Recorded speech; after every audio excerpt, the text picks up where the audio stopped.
మీ ఎలాంటి వ్యాపార ప్రకటనలకైనా వెంటనే మా ఛానల్ సంప్రదించండి. అందరికి నమస్కారం, నేను శిరీష. ముందుగా అందరికీ శ్రీ పరాభావనామ సంవత్సర ఉగాది శుభాకాంక్షలు. ప్రస్తుతం మనతో పాటు ఉన్నారు ప్రముఖ ఆధ్యాత్మికవేత్త, జ్యోతిష్య పండితులు, శ్రీచక్ర ఉపాసకులు మణికంఠ శర్మ గారు. గురుగారితో మాట్లాడదాం. నమస్కారం గురుగారు. పరమేశ్వరార్పణమస్తు. గురుగారు, ముందుగా మీకు ఉగాది శుభాకాంక్షలు అండి. ప్రతి ఒక్కరికి కూడా పరాభావనామ సంవత్సరంలో జగదాంబిక దుర్గీ కటాక్షం కలుగుతూ అనుకున్నటువంటి పనులు అనుకున్న సమయంలో పూర్తయి 10 మందికి ఉపయోగపడేటువంటి స్థితిలో ప్రతి ఒక్కరూ ఉండాలని కోరుకుంటున్నాను. గురుగారు, ముఖ్యంగా ఉగాది అనగానే మన తెలుగు వారందరూ గుర్తుకొచ్చేది జాతకాలు. వ్యక్తిగతంగా వారి వారి జాతకాలు చూపించుకుంటూ ఉంటారు. చెడ్రుచులు ఎంత ఇంపార్టెంటో వ్యక్తిగత జాతకాలు కూడా అంతే ఇంపార్టెంట్ ఉగాది అప్పుడు. సో ముఖ్యంగా చూసుకుంటే మరి ద్వాదశ రాశిలో అయిన కన్యా రాశి వారికి ఈ సంవత్సరం ఎలా ఉంటుందంటారు? ఎలాంటి కలిసి వస్తుందంటారు? ముఖ్యంగా నవగ్రహాల ప్రభావం ఈ రాశి వారికి ఎలా ఉంటుందంటారు? ఆరోగ్యపరంగా, ఆర్థిక పరంగా ఎలాంటి నియమాలు పాటిస్తే బాగుంటుందంట? ముందుగా పరాభావనామ సంవత్సరంలో ద్వాదశ రాశుల్లో కన్యారాశి వారు ఏ నక్షత్రం వారు కన్యారాశి వారికి వస్తారు అనేటువంటి విషయానికి వస్తే, ఉత్తరా నక్షత్ర 2, 3, 4 పాదాలు, అదేవిధంగా హస్త నక్షత్ర 4 పాదాలు, చిత్తా నక్షత్రం 1, 2 పాదాల వారు కన్యారాశిలోకి ఇచ్చేస్తారు. కన్యారాశి వారి యొక్క స్వభావం ఏ విధంగా ఉండబోతోంది ఈ సంవత్సరంలో అంటే, వీరి ఆలోచన ధోరణి అంతా కూడా హార్డ్ వర్క్ మోస్ట్ ఇంపార్టెంట్ అనేటువంటి విధానాలకు వస్తారు. ఏదన్నా కష్టే ఫలి, కష్టపడదాం, ఏదన్నా మనమే సాధించుకుందాం, ఇతరుల మీద మనం ఎందుకు డిపెండ్ అవ్వాలి, అసలు అవసరం ఏముంది, మనం అంటూ ఒక విధానం ఉంది కదా, మనం చదువుకున్నాము, మనకి జ్ఞానం ఉంది, మనం ఎందుకు ఇంకొక ధనం తీసుకోవాలి, నాకు అవసరం లేదు, నేనంటూ నా కాళ్ళ మీద నేను నిలబడతాను అనేటువంటి వ్యవస్థలోకి వీళ్ళ ఆలోచన ధోరణి ఉండబోతుంది. ఇక వీరి యొక్క రాజపూజ్య అవమాన ఆదాయ వ్యయాల విషయానికి వస్తే, ఆదాయం 8, వ్యయం 11, అదేవిధంగా రాజ్యపూజ్యాలు 3, అవమానాలు 3. వీరు ఏదన్నా సరే టేక్ ఇట్ ఈజీ పాలసీగా తీసుకుంటారు. ప్రతి విషయాన్ని కూడా లైట్ తీసుకోవడం జరుగుతుందిలే, ఏం కాదు, నా మీద నాకు నమ్మకం ఉంది అనే ఒక నమ్మకంతో ఉండడం.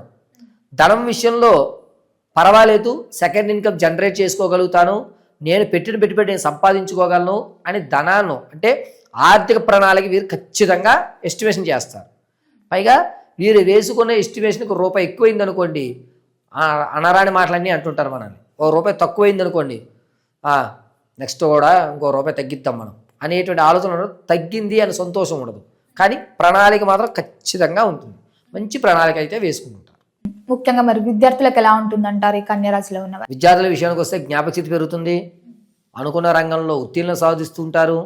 పైగా కొత్త కాలేజీల్లో జాయిన్ అవ్వడానికి ఎక్కువ ఇంట్రెస్ట్ చూపించడం, కొత్త స్నేహితులతో పరిచయాలు అనేటువంటి పెంచుకోవడం, తను అనుకున్నటువంటి రంగంలో నిలబడడానికి కావలసినటువంటి వాతావరణాన్ని వాళ్ళే సొంతంగా క్రియేట్ చేసుకోవడం, తన భవిష్యత్ ఎలా ఉండాలి అనే నిర్ణయం తనే తీసుకోవడం జరుగుతుంది. ఉద్యోగ వ్యవస్థలో ఉన్న వారికి ఎలా ఉంటుందంటారు? ఉద్యోగం మారాలి అని ఆలోచన ఉన్న వారికి ఈ సంవత్సరం కలిసి వస్తుందంటారు? కొంచెం ఇబ్బందిదాయకంగా చెప్పచ్చు. అంటే మారకపోవడమే బెటర్ అంటారు. మొదట 6 నెలల్లో కూడా ఉద్యోగులకి ఏంటంటే పై అధికారులు మారడం వల్ల వీళ్ళని ఇబ్బంది పెడతారు.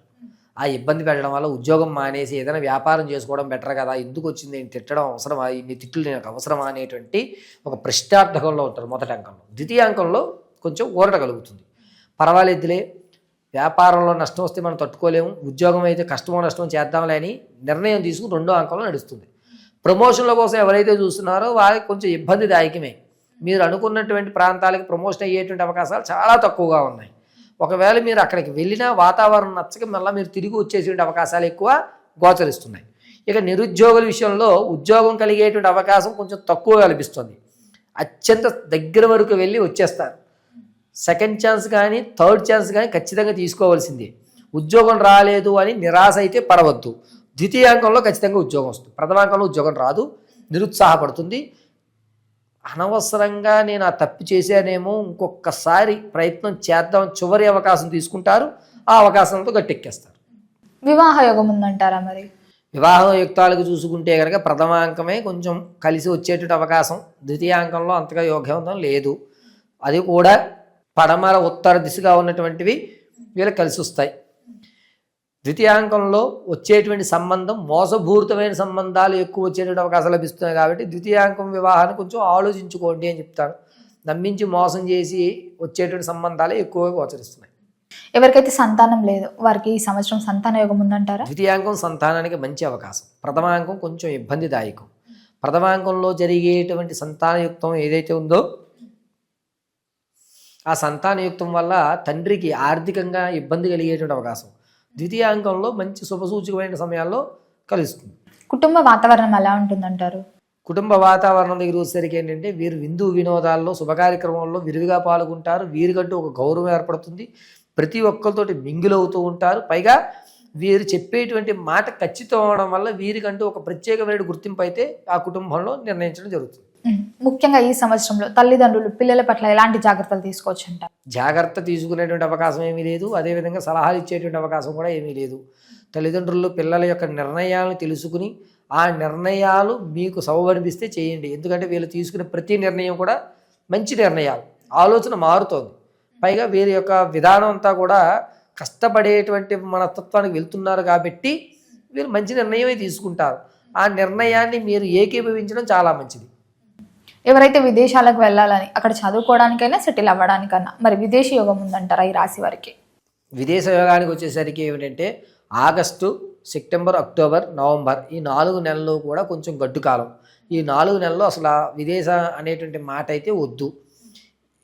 ఈ ఆగస్టు ముందు కానీ లేకపోతే అక్టోబర్ తర్వాత కానీ ప్రయత్నాలు కానీ మీరు వెళ్ళినా కూడా అక్కడ ఆ టైంలో సెటిల్ అవుతారు తప్ప ఈ 4 నెలలు కొంచెం గడ్డు కాలంగా ఉందని చెప్పచ్చు విదేశ యోగానికి. ముఖ్యంగా ఎవరైతే ఈ సంవత్సరంలో కొత్తగా బిజినెస్ స్టార్ట్ చేద్దాం, కొత్త సంవత్సరం కొత్తగా ఏదైనా బిజినెస్ స్టార్ట్ చేద్దాం, ఓన్గా స్టార్ట్ చేద్దాం అనుకుంటే కన్యా రాశి వారికి ఏ బిజినెస్లో బాగుంటుంది అంటారు కెరియర్ డెవలప్మెంట్కి? కన్యా రాశి వారికి సెకండ్ ఇన్కమ్ ఖచ్చితంగా జనరేట్ చేసుకుంటారు. పైగా ఏమిటంటే వీరు పెట్టేటువంటి వ్యాపారాలు వినూత్నంగా ఉంటాయి. ఎక్కువ శాతం వాతావరణాన్ని హాని చేయకుండా ఉండేటువంటి వాటి మీద ఎక్కువ కేంద్రీకృతం చేస్తుంటారు. అంటే సేంద్రియ ఎరువులు అమ్మడం, లేదంటే ప్లాస్టిక్ రహితమైనటువంటి ప్రొడక్ట్స్ తయారు చేయడం, అటువంటి బిజినెస్లు మాత్రం వీళ్ళు బాగా కలిసి వస్తాయి. ఇప్పుడు పేపర్ వాటర్ బాటిల్స్ లాంటివి తయారు చేయడం, లేదంటే కనుక ఎరువులు సేంద్రియంగా తయారు చేసి అమ్మడం, ఇటువంటి వ్యవస్థలోనే ఉంటాయి. రైతుకు సంబంధించి వ్యవసాయానికి సంబంధించినటువంటి ప్రొడక్ట్స్ వీరు అమ్మడం కలిసి వచ్చేటువంటి సూచన. ఎవరైతే దూర ప్రయాణాలు చేయాలనుకుంటున్నారో ఈ సంవత్సరంలో దూర ప్రయాణాలు చేయొచ్చు అంటారా కన్యా రాశి వారు? కన్యా రాశి వారు దూర ప్రయాణాల విషయంలో కొంచెం జాగ్రత్తగా ఉండాలని చెప్పాలి. వీళ్ళకి ప్రమాదం అనేటువంటి చాలా పొంచి ఉంది. కావాలనుకుని వీరిని ఆట పట్టించి తోసులాట తోయడము, లేకపోతే వీళ్ళు చేసేటువంటి విందు వినోదాల్లో కొన్ని విన్యాసాలు చేయించడం వల్ల పక్కటెముకలు విరిగిపోయేటువంటి అవకాశం ఉంది. కాబట్టి ప్రయాణాలు చేసినా, ఆటలు ఆడుకుంటున్నా, విందు వినోదాల్లో పాల్గొన్నా కొంచెం చూసుకోండి. తోపుట్లాట్లో ఈ పక్కటెముకలు కాస్త ఇబ్బంది కలిగేటువంటి అవకాశం లభిస్తుంది.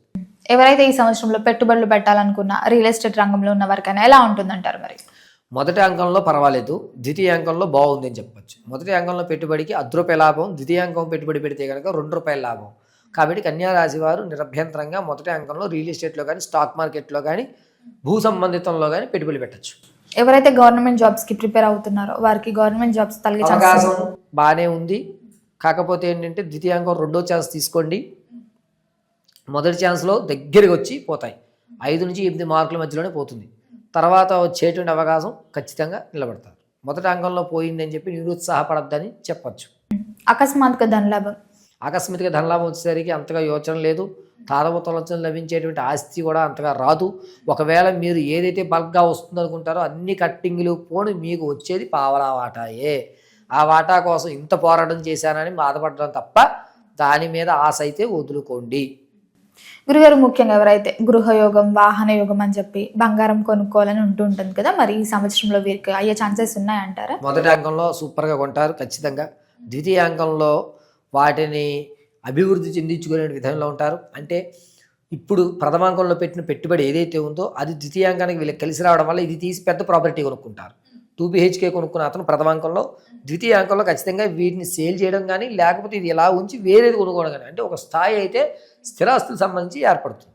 బాగుందని చెప్పచ్చు. రైతులకు ఎలా ఉంటుందంటారు మరి? మొదటి ద్వితీయాంకంలో బాగా పర్వాలేదు.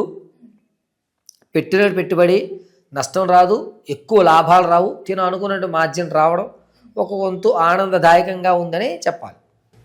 అలాగే ఈ కన్యా రాశి వారు ఎవరైతే రాజకీయ రంగంలో ఉన్నారో, సినీ రంగంలో ఉన్న వారికి ఎలా ఉంటుందంటారు ఈ సంవత్సరంలో?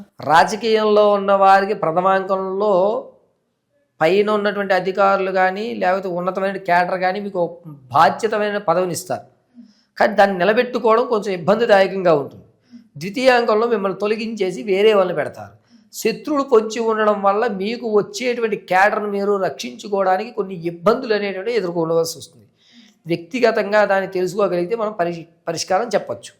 ఇక సంగీత సాహిత్య సినీ కళా పరిశ్రమల్లో ఉన్న వారికి మాత్రం కొంచెం ఓరడగలుగుతుంది. మీరు ఎంత శ్రమించినా ఇంకొంచెం సాధన చేస్తే బాగుంటుంది కదా, పర్వాలేదులే ఏం కాదు అనేటువంటి మాట తప్ప వీళ్ళు ప్రాక్టీస్ని అవకాశం వచ్చింది కానీ పక్కన పెడతారు. కాబట్టి శ్రమ మీద ఎక్కువ శాతం, సాధన మీద ఎక్కువ శాతం ఆ సమయాన్ని వెచ్చించడం మంచిది. ముఖ్యంగా ఈ సంవత్సరంలో కన్యా రాశి వారికి హెచ్చరిక అంటే మీరు ఏం చెప్తారు? హెచ్చరిక అంటే సమయాన్ని ఉపయోగించుకోండి. మనకు వచ్చింది కదా అనుకోకుండా మీరు శ్రమిస్తున్నారు కదా, ఈ శ్రమకి మీ స్మార్ట్ వర్క్ జోడించుకోవడం మంచిది. హార్డ్ వర్క్ మీద ఎక్కువ ఆధారపడుతుంటారు, దాంతోపాటు కొంచెం స్మార్ట్ వర్క్ చేసుకోండి, నిలబడుతుందని చెప్పాలి. గురుగారు, ముఖ్యంగా ఇది వరకు మనం అన్ని రంగాల గురించి చర్చించుకున్నాం కదా, మరి ఓవరాల్గా చూసుకుంటే ప్రథమార్థం బాగుంటుందంటారా, ద్వితీయార్థం బాగుంటుందంటారా? ద్వితీయార్థానికి ఎక్కువ ప్రాధాన్యత ఇవ్వచ్చు. ప్రథమార్థం మరి ఓవరాల్గా కన్యా రాశి వారికి ఈ సంవత్సరం రాజయోగం అంటారా, పోరాటం అంటారా? రాజభోగానికి ఎక్కువ అవకాశం ఉంటుంది. కష్టపడతారు కాబట్టి వీళ్ళు కొంచెం రానున్న రోజుల్లో మంచి అవకాశాలు కనబడుతున్నాయి. పోరాటం కంటే రాజయోగం బెటర్. ఓవరాల్గా మరి ఈ సంవత్సరం అంతా అందరికీ బాగుండాలంటే ఏ దైవాన్ని పూజించవచ్చు అంటారు, ఎలాంటి పరిహారాలు చేసుకోవచ్చు అంటారు? ఈ కన్యా రాశి వారు ఈ సంవత్సరం అంతా కూడా పూరీ జగన్నాథ ఆరాధన చేయడం మంచిది. కుదిరితే మీకు దగ్గరలో ఏదన్నా కృష్ణ దేవాలయాన్ని దర్శనం చేయండి. తులసి మాల మెల్లో ధరించండి. ప్రతి నిత్యము కూడా కృష్ణాయ నమః గోవిందాయ నమః అనుకోవడం ఉత్తమం. పైగా ఆదివారం రోజు కానీ లేదా శనివారం రోజు కానీ, ఈ 2 రోజులు ఏదో ఒక రోజు దద్దోజనం కానీ చక్కెర పొంగలి కానీ కృష్ణుడికి నైవేద్యంగా సమర్పించడం, దగ్గరలో ఉన్నటువంటి పశువులకు వాటిని తినిపించడం మంచిది. ఇంకొక విషయం ఏంటంటే కన్యా రాశి వారు పూరీ జగన్నాథ ఆరాధన నల్లటి బొట్టు ధరించడం మంచిది. ఒకవేళ మనకి దగ్గరలో కృష్ణ దేవాలయాలు కానీ ఇవి కానీ లేవు గురువుగారు అనుకుంటే ఒక మంచి కుండీలో కృష్ణ తులసి మొక్కని పెంచి రోజు నీళ్లు పోసి శ్రీకృష్ణాయ నమః అనేటువంటి మంత్రాన్ని చెప్పుకోండి, సరిపోతుంది. గురుగారు, మొత్తం ఇది సంవత్సరంలో కన్యా రాశి వారికి ఎలా ఉండబోతుంది, ఎలాంటి జాగ్రత్తలు తీసుకోవాలి, ఏ దైవాన్ని పూజించాలి, ఎలాంటి పరిహారాలు చేయాలో తెలియజేసినందుకు ధన్యవాదాలు. పరమేశ్వర అర్పణమస్తు.